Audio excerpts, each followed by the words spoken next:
let's start. My name is Ivan, and our topic today will be in-memory computing meets database durability, best practices for native persistence and data recovery.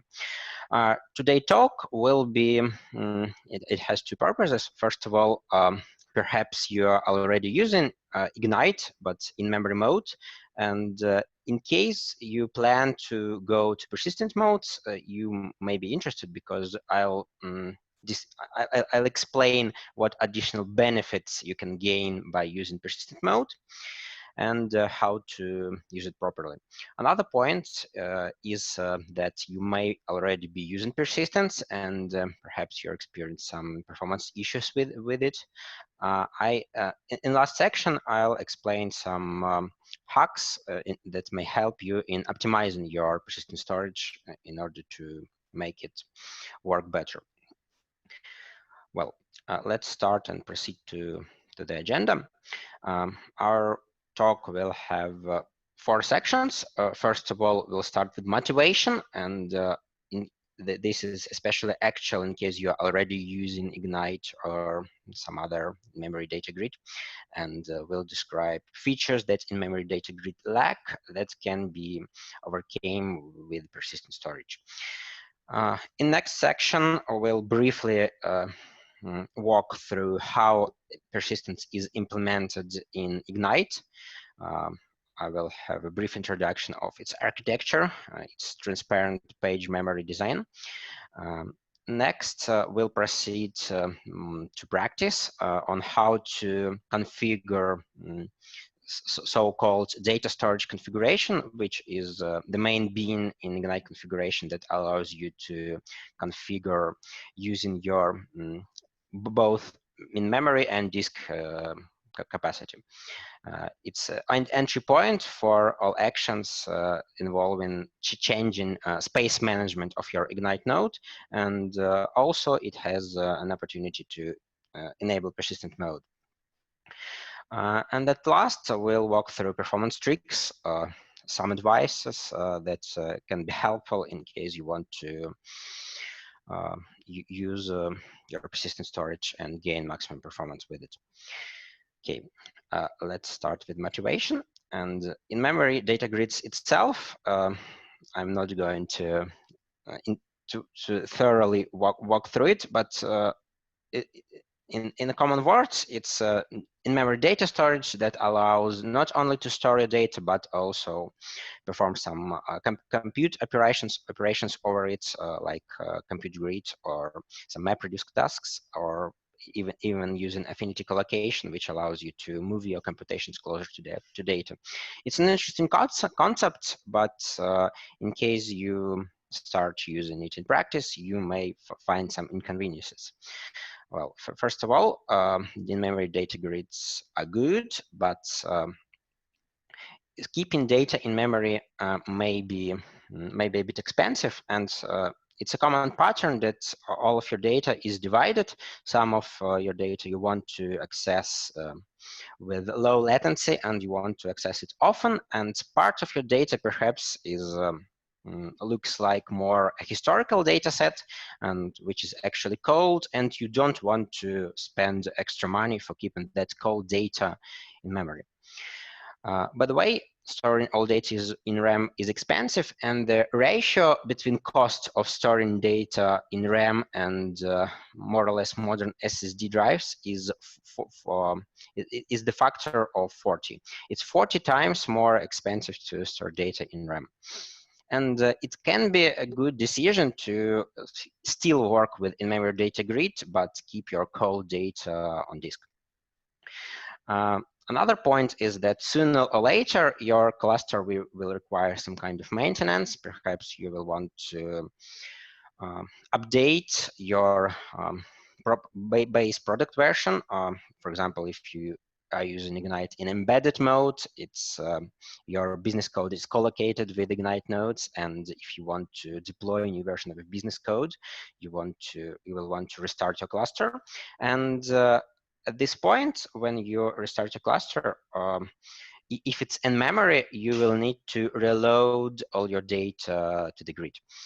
There are ways to overcome it, for sure. You can let nodes go out one by one, but even though there may be some issues, for example, you want to that you experience some issues with hardware, or you want to redeploy your cluster in cloud to another region, I don't know. So anyway, you will lose all your data if your cluster will be shut down in memory mode. And obviously with using persistence, it's not an issue at all. You shut down your cluster for a short period of time, you launch it after that, and all your data is present.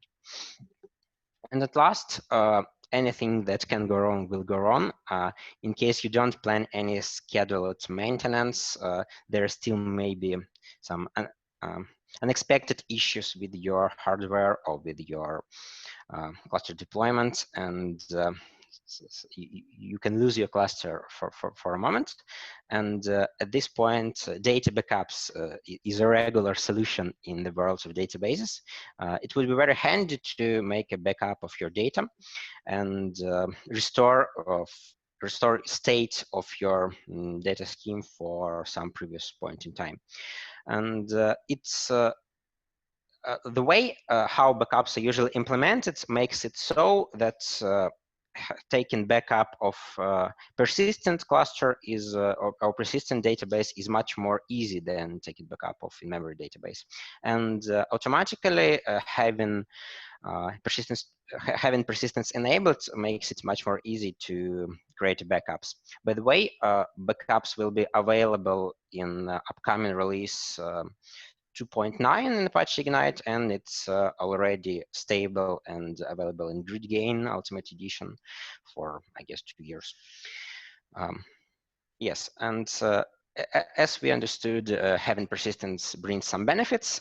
Let's have a small dive into how it's implemented inside and why it's easy in terms of development to start using persistence.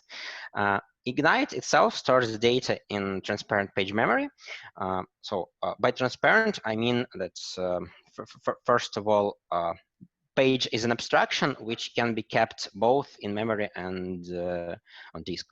And so what you have to know is that all of your data that is present in Ignite isn't actually stored on heap.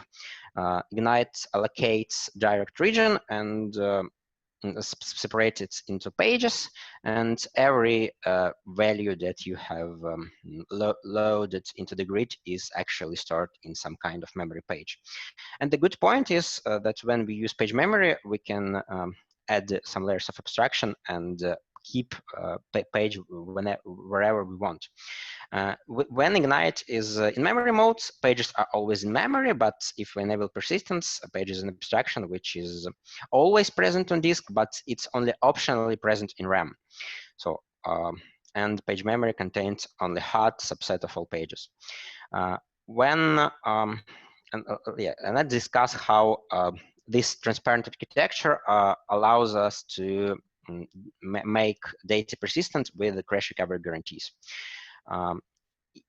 In case some page gets dirty, for example, you apply some business load on your cluster and some data updates are accumulated, pages gets dirty. They are not synchronously dumped to disk storage, they just have dirty flag in memory, and these updates are not yet loaded to disk. At some point, when there are too much dirty pages, a checkpoint process starts. During checkpoint, batch of dirty pages is written on disk. So write to disk is asynchronous. During your business operation, you update only page in memory, and then later, to avoid extra latency, this page is dumped to disk. It's an easy way to resolve latency problem, but what comes here is crash recovery issues and what will happen in case node will stop in the middle of checkpoint. For such cases, there's also write ahead lock. Write ahead lock is append-only journal, and every update is written to write ahead lock. And between the checkpoints, if page was not checkpointed yet, it's written to write ahead lock, and so recovery algorithm, first of all, starts your node with some probably a bit outdated state of your data pages, and then applies write ahead lock from the moment of previous checkpoint to the to the last moment that node survived, and all updates that were not checkpointed yet are applied and ready for the user load. In case node crashed in the middle of checkpoint, bright headlock is also used to restore data storage and to recover corrupted pages.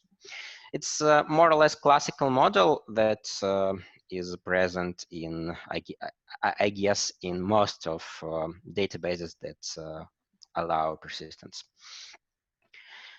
And another point is this transparent architecture with checkpoints and write headlock allows us to implement snapshots more or less easily. In order to perform a snapshot of your data, we need just to scan disk storage. Remember, only part of pages are present in memory, and all pages are present on disk. We have to just scan disk storage from the first page to the very last, and just copy pages to separate snapshot storage. So some pages are already written, and some pages are just to be done and will be written a bit later. And the problem here is that next checkpoint, remember that disk storage, which is being read by a snapshot process, is accessed only by checkpoint process that writes accumulated updates. The problem may happen in case next checkpoint is going to update page that is not written yet. In case it's going to update this page, everything will be okay because it's already present in snapshot. And snapshot is a consistent copy of data set that is actual for a specific point in time. In case this page will be overwritten, snapshot consistency will be broken. What happens at this point? Checkpoint performs a cooperative write to the snapshot directory. In case we understand that page wasn't written yet, it performs a cooperative write to the snapshot and helps snapshot process to perform its job. So first of all, it writes current state of page to the snapshot storage, and then it overwrites current state by the new state in the data storage folder. So that's how cooperative concurrency helps you to make snapshots easily. In case there would be only in-memory storage, making a snapshot would be much more difficult. And of course, it's not a complete description of how Ignite persistence is implemented. There is a persistence under the hood article on Apache Ignite wiki, but we will move to the next topic. To the how to actually use persistence if you are working with Ignite. What you have to switch in your configuration to make it possible. The main bin with which you can change your data storage configuration is this is exactly how it's called. And data storage configuration bin allows to, first of all, even in memory mode, it can limit your RAM usage. It's a good pattern. If you don't want your memory footprint of your node to grow unconditionally, you can just limit your memory usage, and you may be sure that amount of space which is allocated directly by your Ignite node is limited. For different caches, you can use different RAM limitations. There are so-called data regions. You can create several of them. For example, one small region for a small cache and your bigger region for cache that you anticipate will take lots of space. And every cache will have its own limitation, which may be convenient. And another use case for that you can achieve the data storage configuration is, of course, persistence.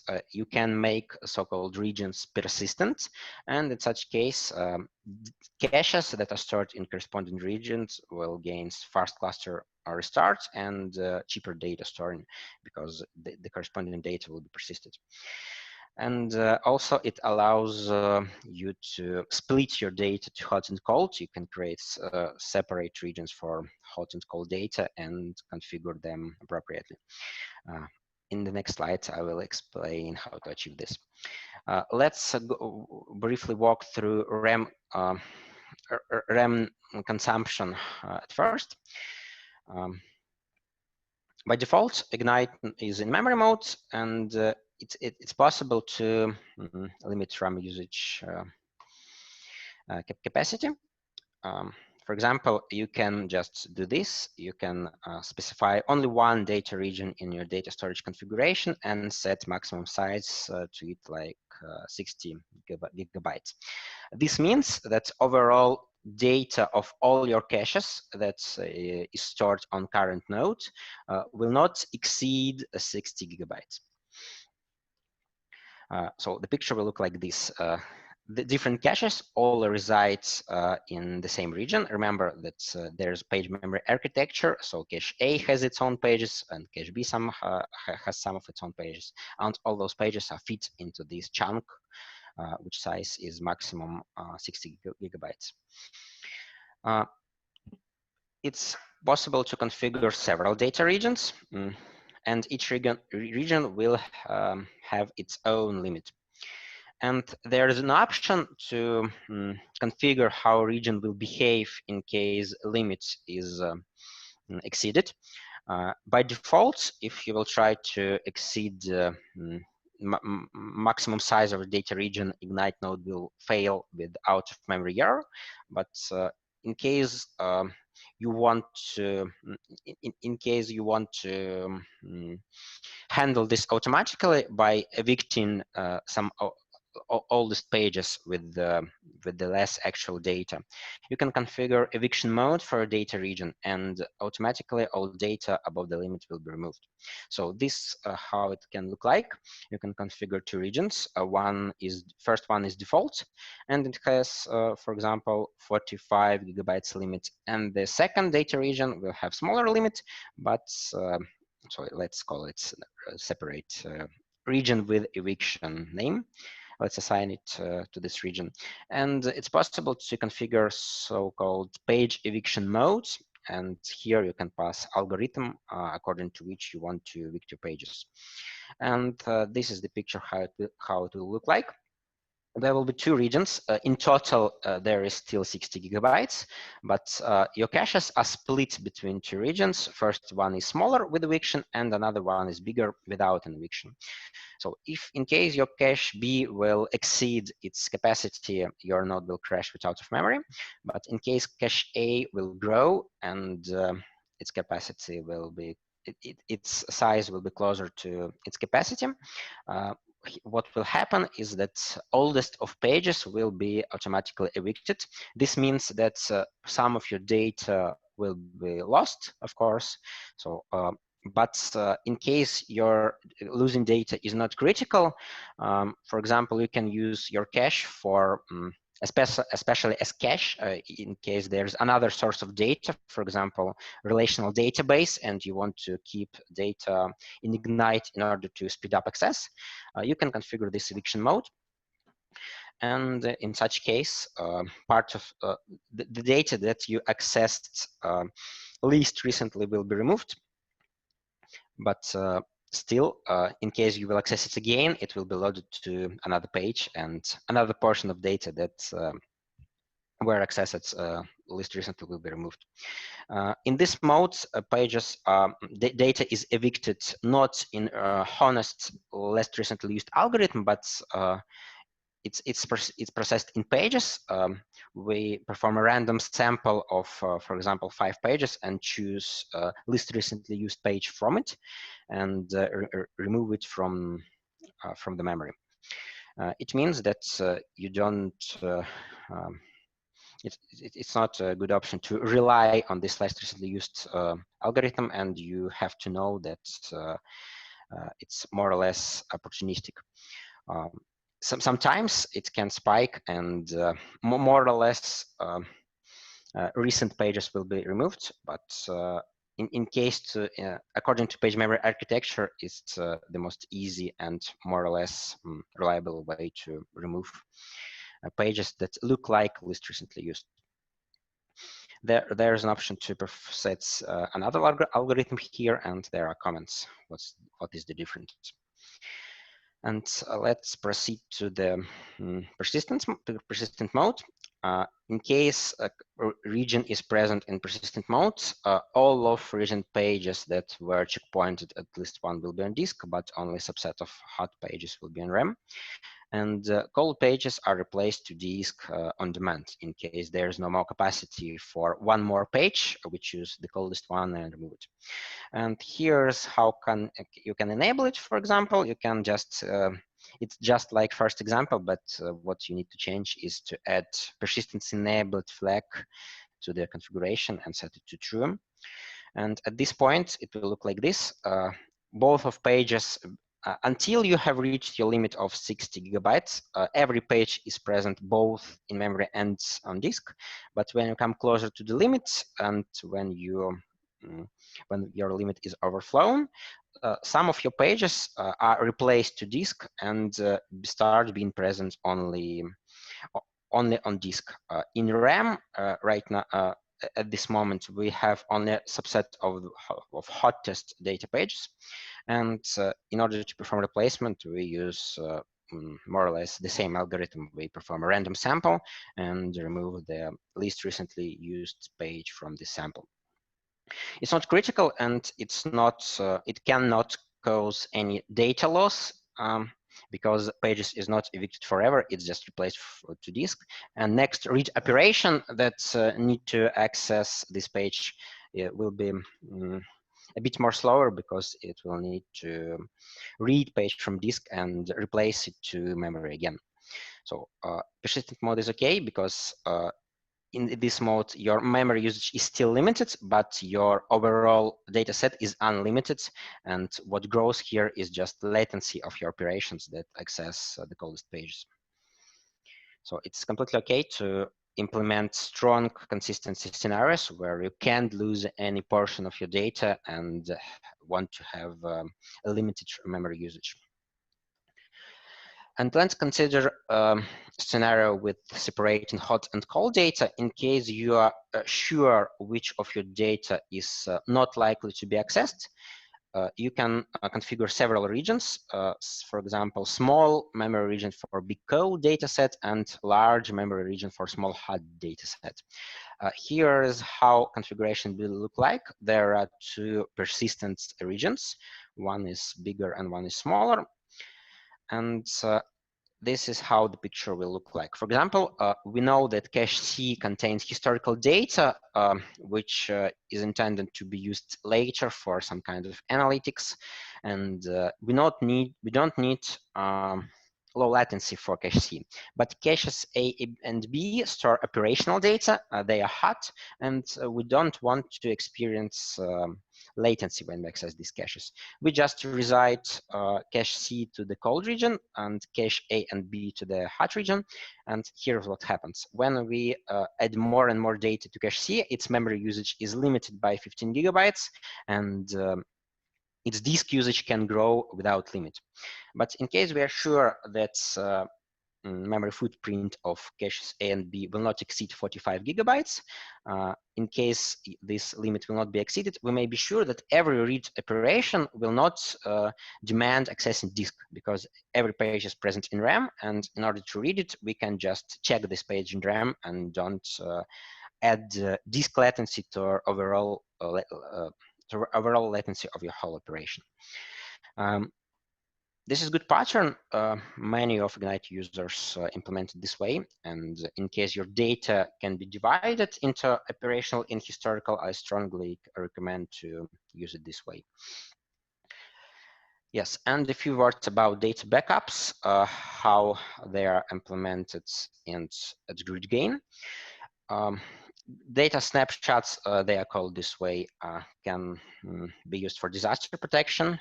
And also there's optimization in case you perform snapshots of non-volatile data, or for example, the previous pattern with the historical data set. You can optimize disk capacity, disk consumption of your snapshots by snapshotting only pages that were actually changed from the moment of previous snapshot. And there's another pleasant option. You can transfer your snapshots to separate directory, for example, to network folder, and keep that snapshots in the separated network folder. And good news here that if your snapshots are kept in remote folder, you can restore them to any topology. This topology can be different from the topology you originally created snapshot. So snapshot itself is simple. It creates a background process, and current state of disk store is copied to snapshot directory with possible cooperative writes from checkpoints. And restore snapshot is similar, but in reverse direction. Your caches that you want to restore are stopped. For the period of your restore, you can't access your data, and your disk storage is replaced by previously saved snapshot storage. And when it's done, you can start your caches and work with the state of memory that was snapshotted. And here's how optimization with the non-volatile data works. It's called incremental snapshots. And when we perform an incremental snapshot, only changed pages are written. It's simply implemented with saving extra space for so-known tracking pages. And in tracking page, we save a mask, and every bit in this mask corresponds to the special page in range. For example, this tracking page covers 16,000 of pages, and every bit covers one of page, and it's one if page was changed since the previous snapshot, and it's zero if it wasn't. So when we create incremental snapshots, we check state of this tracking page and write only pages that were changed. It really saves you some space, and in case you have large historical caches. And yes, another option that when local snapshots are not enough, for example, let's consider use cases of complete disaster when you have lost your cluster along with your snapshot files, or you want to keep a daily snapshot catalog. For example, if you want to keep history of snapshots for the entire month, and there's not enough space to keep this amount of data on your local nodes, you can perform a large, you can create a large network folder and transfer your snapshots to this catalog. And also, in case your snapshots are moved to the separate network storage, it's possible to restore them to any topology. So this can be achieved with snapshot move command in GridGain snapshots, and this is how it works. When you create snapshots, your disk storage is copied to local snapshot directory, and when you perform a move, this snapshot folder contents are moved to the network folder. And after this, you can restore this to any topology, because in case your partition on new cluster will be found on this network storage, it doesn't matter on which node it was snapshotted. If partition is present in the whole snapshot, it will be restored to the required nodes.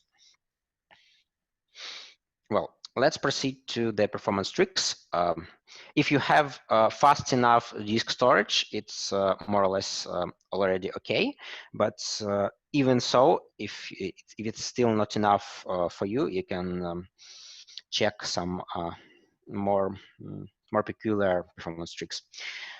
For example, yes, and what you need to know about using persistent modes, that it can increase your performance it can decrease your performance directly, and at first latency will be increased because every page that is absent in RAM will require synchronous read from the disk storage.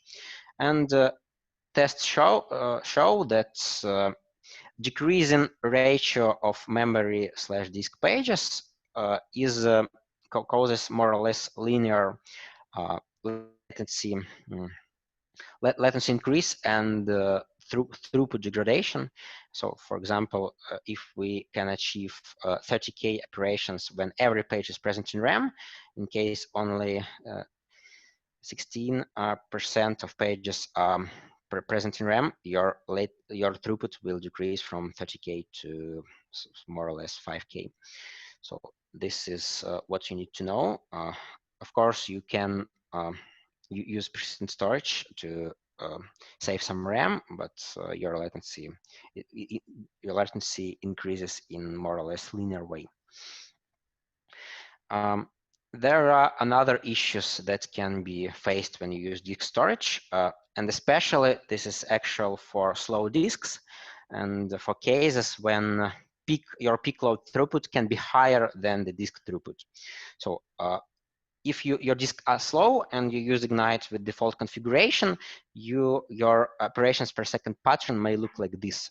From time to time, it's okay, but sometimes for unknown yet reason, it drops to the complete zero, to 0 operations per second, and then it recovers like nothing happened. And after that, it drops again, and there's some kind of chainsaw pattern, as we call it.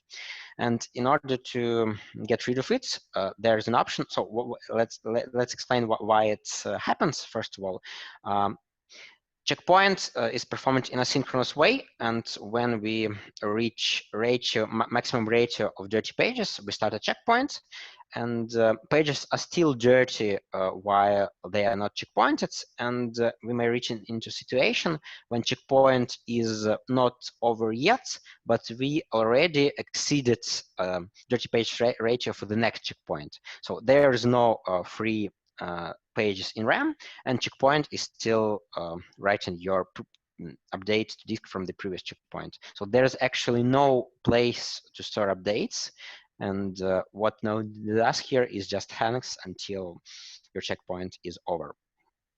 And we can more or less overcome it with setting right throttling enabled flag. With this flag, Node automatically checks its checkpoint writing speed and adapts and throttles your load according to your checkpointing speed. And it doesn't bring you ideal uniform operations per second graph. It will look more or less like this. Sometimes it adapts to smaller increases or decreases in disk speed, but it will never drop to 0 in case write throttling is enabled. So it will still look like a chainsaw a bit, but there will be no 0 drop down, so your latency will be far better than tens of seconds like in this graph. And another point to know is that special features of solid-state disk drives. Solid-state disk drives itself have simple interface, just like regular hard disk drives. So its low-level interface look like just write some bytes to some position, and but internally the complex computer itself, it has this solid-state disk drive has its own controller, its own RAM buffer, its own processor, and its own flash memory packages where the data is actually stored. And interesting thing about solid-state disk drives is that they has pages and blocks. They are distinguished from each other.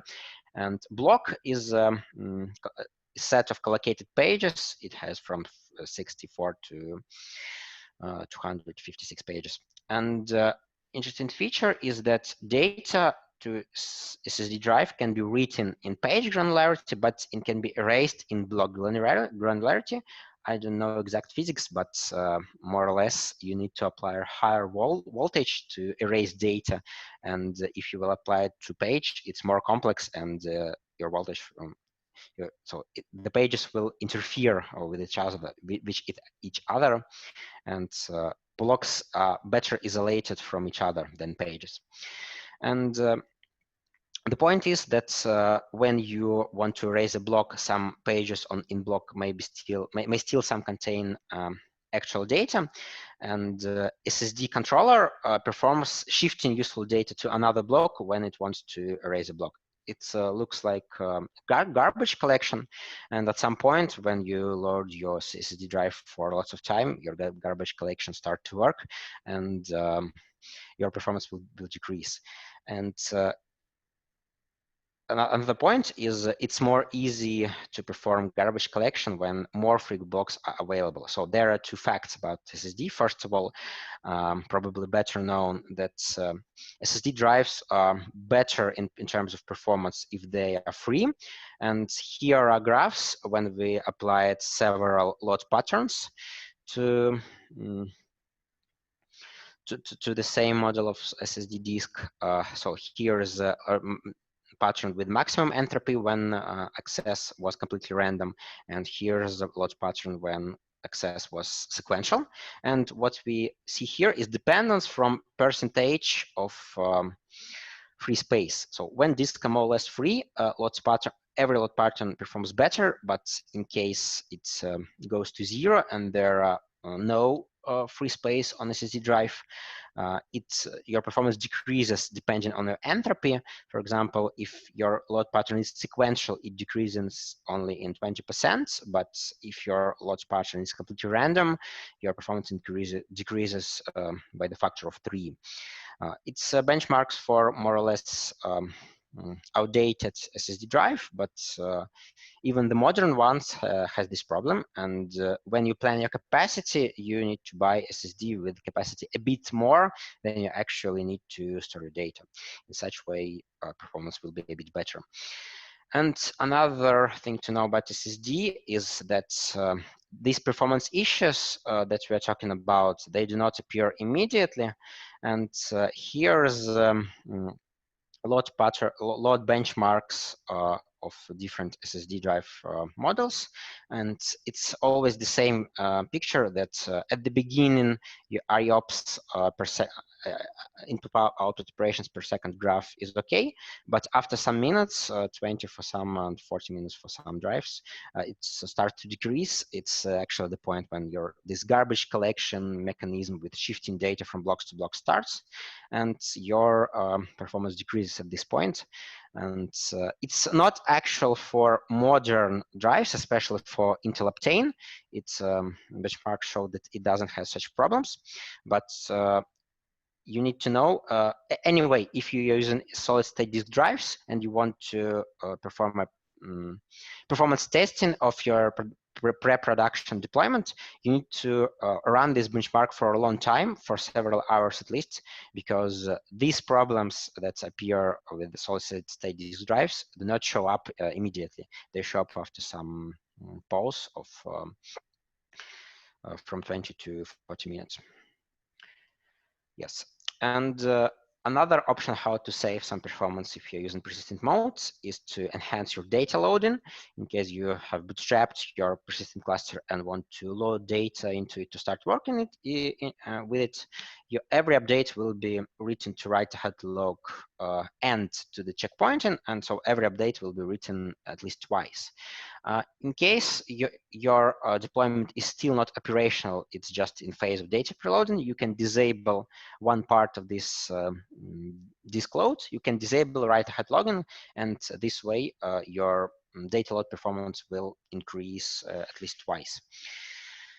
Yes, so every update is written to the journal and written to the disk storage. And we can disable write-ahead log on purpose, and in such case crash recovery will not be guaranteed, because in case we don't have updates in while, we can restore disk storage in case node stopped in the middle of checkpoint, but still it gives you 2 times performance boost. It can be performed by this method. You can disable while for certain caches, and then you can enable write-ahead log with the corresponding method. It's called enable while. And another point to, if you work with persistent storage, is that you can split your disk activity to the separate devices. In most ways, in most situations, disk becomes the bottleneck of your overall load. And as long as Ignite node does several activities that need disk, at least it's checkpointing, it's writing write-ahead log itself, it's moving write-ahead log segments to archive directory, and it's data snapshotting, which is optional. Okay, and the good news is that you can you can specify a separate path for each for each type of disk activity. So you can try set storage path to specify a path to your regular data storage, and write-ahead log and its archive can be stored in separate paths, and snapshots can be stored in another paths. And in case all these paths will be on separate hardware devices, your throughput limits will be increased, because you will now be limited not only by the capabilities of one disk, but the total capabilities of several disks. So let's walk through the checklist of what we have discussed. In case you plan to use persistence, you need to go through this checklist. First of all, you need to plan your memory disk ratio for your performance requirements, and be ready that in case in test environment with ratio 1, you gained excellent load pattern, and be ready that it will decrease in case your memory disk ratio will be smaller in production. If your disk drives are more or less slow and your throughput is high, you can use throttling to limit your operations throughput, in order to don't come a situation when it's totally limited by disk and it stalls at the end. Your solid-state disk drives, if you use them, should be over-provisioned. So please prepare a bit more capacity on disks than you actually need. In case you perform initial data load, you can disable write-ahead log to speed it up, and disk activities can be split on separate devices, and throughput can be increased this way. I think that's it. Now, yeah, thank you everyone for your attention, and now I'm ready to answer your questions. I don't see any questions in the chat, so you can just unmute yourself and ask. I see a question in the chat. Ivan, can you please answer? There are several actually. From Manish. You are muted. Yeah, thank you. Manish says, are there any limitations with hybrid topology? Mix of Windows and Linux. Yes, I'm not aware of such limitations. If cluster is assembled on such topology, every node will work with its own storage. So there's totally okay to work with the different topologies. By the way, paths of every node in cluster can be different. So you can store data to one folder on one node and to another on another. And so there's not limitations in terms of persistence. In case your cluster assembles and works fine, you can totally use persistent mode. What is satisfactory RAM disk ratio for good performance? Depends on the what exact disks you have. So I'd say that 1 is totally okay in all cases, but if you want to keep less, it depends on your drive. So for example, if you use modern non-volatile memory drives or Intel Optanes, it can be totally okay to work with the ratio with 20 or 30% or even 5%. So your latency will increase, but it's still, Ignite node will still work. So my advice is to measure your latency with the expected RAM disk ratio on your hardware. So if you anticipate that your ratio will be 30% in production, you need to prepare the similar configuration and apply the similar load in, and more or less your latency throughput should be the same. So satisfactory is well, the answer is complicated because the good performance can be read in different ways. So, and we usually notice that latency is really decreases when the ratio is smaller than 1, but in case disks are okay, like Intel Optanes or something, this decrease is not significant. We are evaluating 3 node setup with the replicated mode. There are from 10 to 15 caches that we want to create with around 500 million entries each, 32 bytes key, 100 bytes volume. We're looking at throughput of around 3,000 operations per sec with 6 CPU and 8 gigabytes of RAM. And recommendations and pointers on setting. Well,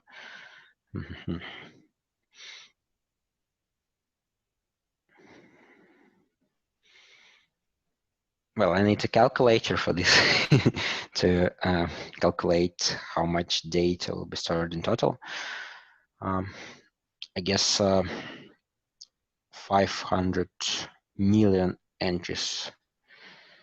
Oh, so there will be like 10 billions more or less entries, and each of them will, well, as I calculated briefly, there will be more or less 1 terabyte of data, and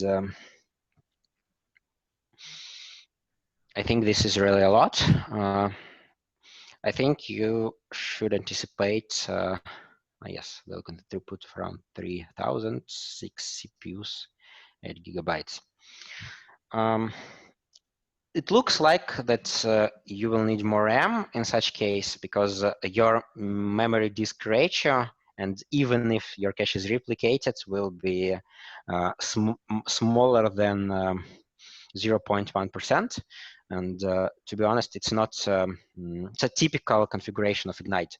In typical configurations, it's okay to have a memory disk ratio smaller than 1, but I think you nearly every access to your page will be will go to disk, and it certainly depends on your disk capabilities whether or not it can accept 3,000 operations per second multiplied by the number of pages which is actually demanded by every operations. In case your disk will handle like of 30 or 50K EOPS, I think it can work. So, but you certainly need to benchmark. What I want to recommend is to prepare deployment with the same memory disk ratio. For example, you can use 1 gigabyte and smaller number of entries. I think that in case you use regular SSD drives, it's your latency may be pretty high, especially if you're not working with bare metal or dedicated storage. If your storage is in cloud, latency to the network disk drive is usually increased. So I think this shouldn't work in cloud with not dedicated storage, but with dedicated or bare metal storage, it can work. And in order to be sure, you need to try it, to make a performance benchmark with the same memory disk ratio. Thanks, Ivan. In an environment where keeping the instances, it's not possible after a restart or not failure,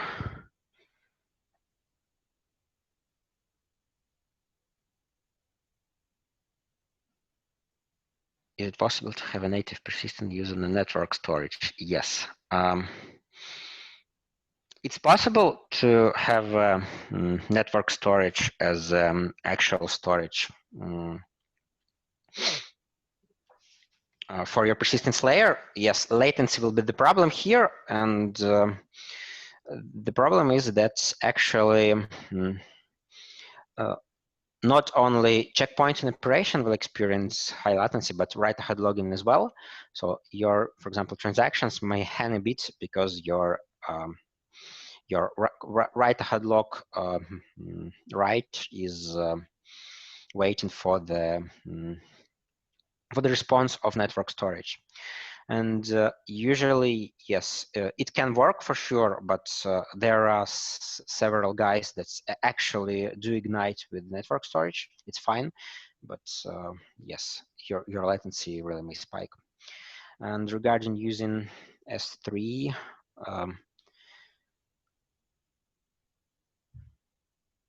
well, I'm not sure that anyone tried it, to be honest. The problem with snapshots, if you want to move them to separate storage, this folder should be accessible in terms of your local file system. You can just specify a paths, and you can specify a path, and your snapshot will be moved to that path. In case your separate storage is mounted to the local node, this move will work. It has some limitations in cloud because, for example, in Kubernetes, it's not a common way to mount the one storage to that is visible to all pods and perform a move to it. But right now, guys from persistent storage team are working on a way to move snapshots according to SFTP protocol. You can just specify an SFTP link and your snapshot will be moved to it.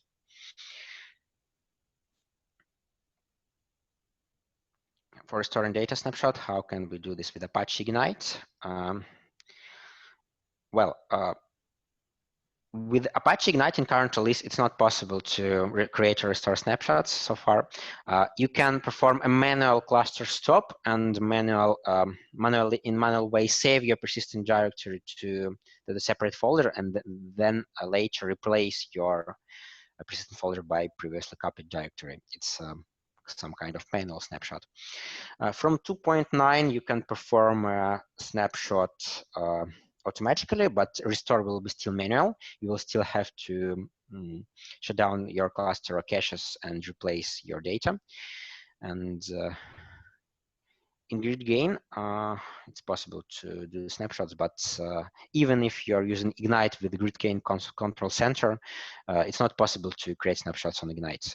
This feature will be locked. So I think the answer to do it now is only to perform a cluster shutdown and just copy your snapshot folders to the separate storage and to write a script more or less.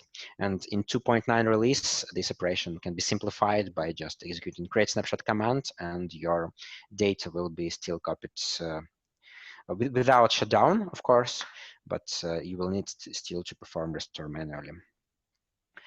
What recommended values or guidelines for while segment size and checkpoint page buffer size for 8 GB RAM? I think you can just keep default settings. By default, while segment size is 64 GB, and checkpoint page buffer size is, as I remember, 256 megabytes. And the good news here is that you don't need a big checkpoint page buffer, because there's an internal throttling mechanism that prevents your checkpoint buffer from overflow. In case so, checkpoint buffer starts to be filled with data only when you access pages that are not yet written by checkpoint. And in case your checkpoint buffer is close to the limits, your disk load throttled a bit until this checkpoint buffer is cleaned up a bit by the ongoing checkpoint. So you don't have to worry about both of the parameters, I guess. Everything should work fine. It's changing these parameters will not affect your performance. I think it can affect it's reasonable to change them in such kind of corner cases. For example, regarding checkpoint page buffer size, especially if you have very large batch operations and total size of update may exceed, for example, 200 megabytes, you will need to increase it, because this operation will be performed under checkpoint read lock, and the operation should be either within one checkpoint or in another. So the whole operation should be fit in a checkpoint page buffer. But in case you don't have such issues, I don't think that changing such parameters should affect your performance. Also, I heard of cases when guys increased while segment size to 1 GB in order to avoid extra latency with the while segments rollover. Rollover is operation when you switch from one while segment to another. But it's actual for cases with really high throughput, when your when you write some more than 4 gigabytes of write-ahead log per second. So I don't think that these parameters should affect your performance, and I would recommend to keep them in default. Question related to snapshot. What will happen if I have a snapshot of all Ignite nodes? One data region which consists multiple caches. After taking the snapshots, I'll remove all the records from the cache, and some cache definition is changed.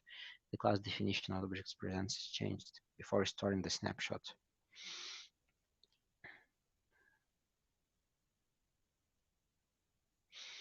I didn't get what exactly is cache definition. I think it's either change of your schema. For example, you decided to add one more field to your object, to a binary object, or you changed your configuration. So if your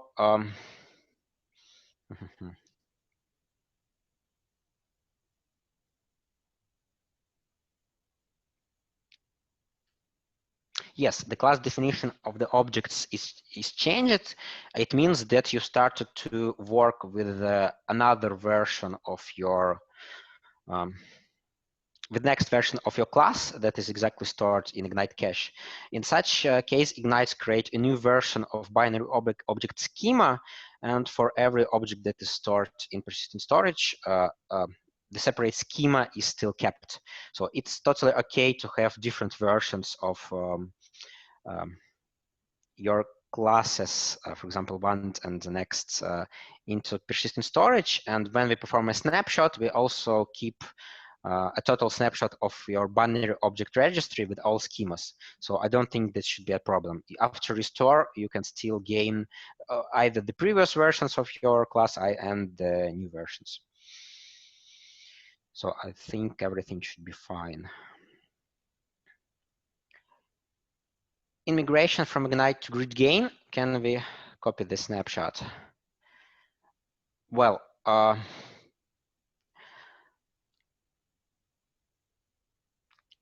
it depends on what is snapshots if your work in Ignite. Right now, there are no snapshots on Ignite. You can perform a manual snapshot by moving your contents of your persistent directory to another place. And in case you will go to GridGain and you will perform a manual restore by replacing your storage by what is stored in Ignite, everything will be fine. Your GridGain cluster will just start on the storage that was took from Ignite cluster. So there shouldn't be a problem. If we are talking about snapshots that will emerge in version 2.9, it works the same way, but just automatically they perform a snapshot under load. So you can perform the same. You can create the snapshot. It will move your data to a separate snapshot storage. You can just move it manually under your GridGain cluster and start working with the GridGain. I don't see any issues here. GridGain is compatible with Ignite in terms of storage.